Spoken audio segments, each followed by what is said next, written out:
And Crokas, that's you. So Kenku stabs up through the chin of the person I had my head pressed against. They fall, and I see past that you've fallen right behind, and that the captain is right there. And Crokas, unknowing he's doing it, is going to use his action and activate the second part of this belt. Hell yes. Just because he's raging, essentially. So for a minute, I become a storm avatar. Lightning We just starts... gave challenge rating 1.8 NPCs a vestige of divergence. So lightning just starts crackling across his scales, and he's just like trailing out of his eyes, and he goes charging up behind the captain. And it's gonna put a hand on his shoulder and spin him towards him. Hell yes. Whoosh. You rush, spin this captain around. Hell yes. Crackling with lightning, and then I'm going to use my bonus action.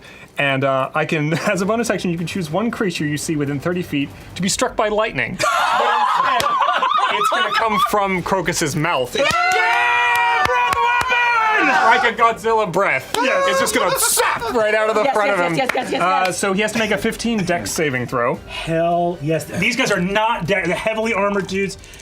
Fuck him up. Crocus! Would you believe in that one if I told you? Hell yeah! Okay, that's 2, 5, is 10. Really does. 15 points of lightning damage. Jesus Christ! Yes! We get the gathering. Yeah. This veteran of the Strife Emperor's wars moves from virtually uninjured to bloodied and near death's door in a single mighty smiting of your lightning breath. This action on your part, without that, it is hard to see how you succeed in this. I will just be honest, with the amount of hit points this captain had and how terrible he was, this is the thing that maybe means people will survive this group of 7 soldiers walking in here. Just standing there, just lightning shoot across, and he just goes. Hell yes. Garen, that is going to be you, my friend. I'll say Garen, who's on the opposite side of this, as the bolt strikes through, puts up his hammer defensively, and the bolt kind of hits his hammer and now kind of like also disseminates through. His fingers go numb for a second from just the kind of dissolution of that energy, looks at it, sees the captain kind of stumble back a bit, looks around the crowd and goes, "Some wait for miracles, but we make them with our own hands!" And goes rushing into the back of the captain to see if he can possibly flank on the opposite side of Crokas. Absolutely flank. Go ahead and roll with advantage. Alrighty. Let's go. Yes. A natural 1 and a natural 17 for a 23 to hit. Hell yes, 23 hits. Go ahead and roll damage. Alrighty. That's gonna be plus 4. 10 points of bludgeoning damage. Jesus Christ! A dwarf, old though he may be, with muscles that at this advanced age are more like the stone he works than flesh itself, thunders and sees the shoddy craftsmanship at the back of this captain's armor, crunches in as the armor buckles and the captain drops to one knee. He is within an inch of his life as he stumbles before you, Garen, as you look up and meet Crocus's eye on either side. Unbelievable. Awesome. So fucking badass. So good. Rainier, that's gonna be you. Just completely blank eyes, just full of lightning courses. We'll unpack this later.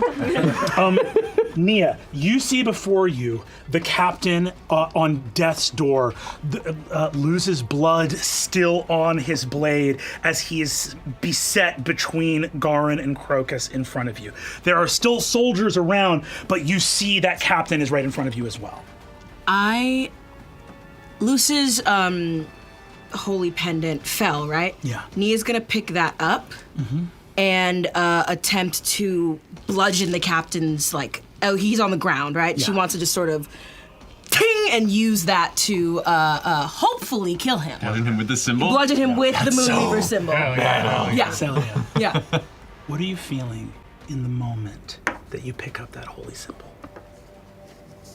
I think Nia is such a frantic, shaking person. She is constantly needing to use her hands to keep her mind still. When she picks up that Moonweaver symbol, a calmness and a serenity washes over her unlike anything she has ever felt. The world almost gets quiet. She picks that up. She feels the weight of her sister's locket in her bag. She steps over anyone in between her and this captain, and she just looks at him, almost feeling sorry for him, understanding that he has put himself in a position of, it's 7 against 1,200. He very well could have decided to join us to build a better world, but he decided to be an obstacle. And so Nia does what she does with obstacles, and that is push it out of her way. To respect the free will of all beings means to respect when one has made themselves an obstacle to a kinder world.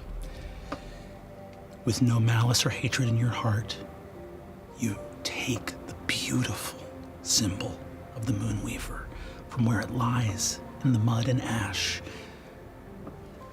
The rain, subsiding, fog, roiling. You lift it on high, move forward. I would like you to make an attack roll with advantage because Crokas and Garen stand side by side, your companions here. Make that roll with advantage. You will add your proficiency bonus, and you will add your wisdom bonus because as of this moment, you are a first level cleric. Level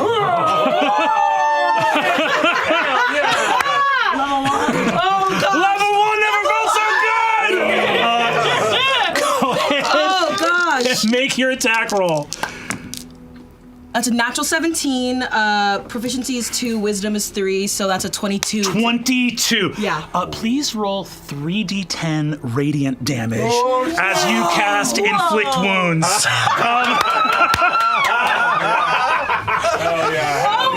I'm shaking, just so we can see what's happening here. Celia the person is shaking.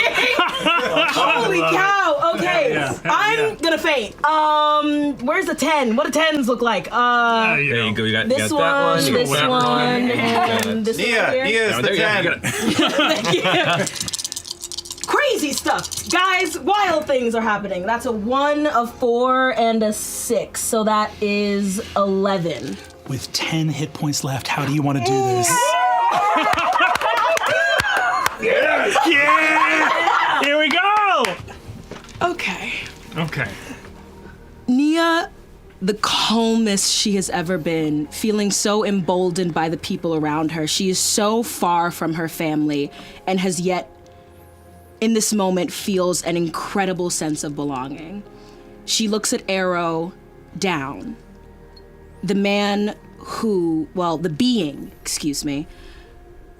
who got her to the point of where she's trying to go, the person who promised to lead her back to this point, and she feels the earth underneath her feet. Under her breath, she says, "Change is coming, and I am change."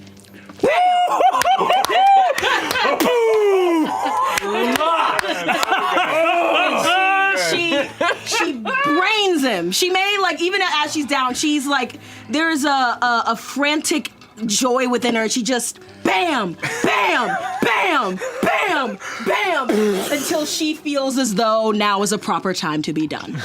Garen and Crokas. Crokas, you just activated some crazy magic power that you've never seen before. Garen, your hammer's still crackling with it, and wreathed in fog and moonlight, the holy symbol of the Moonweaver shining in her hands.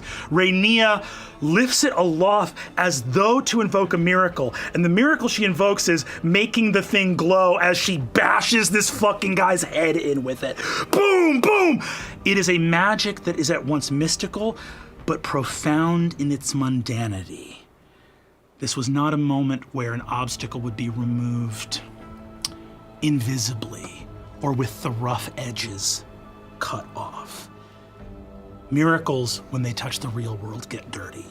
And this captain is gonna be eating ash and mud in rainwater in the final moments of his consciousness. Captain defeated. Rhaenyra, what a turn.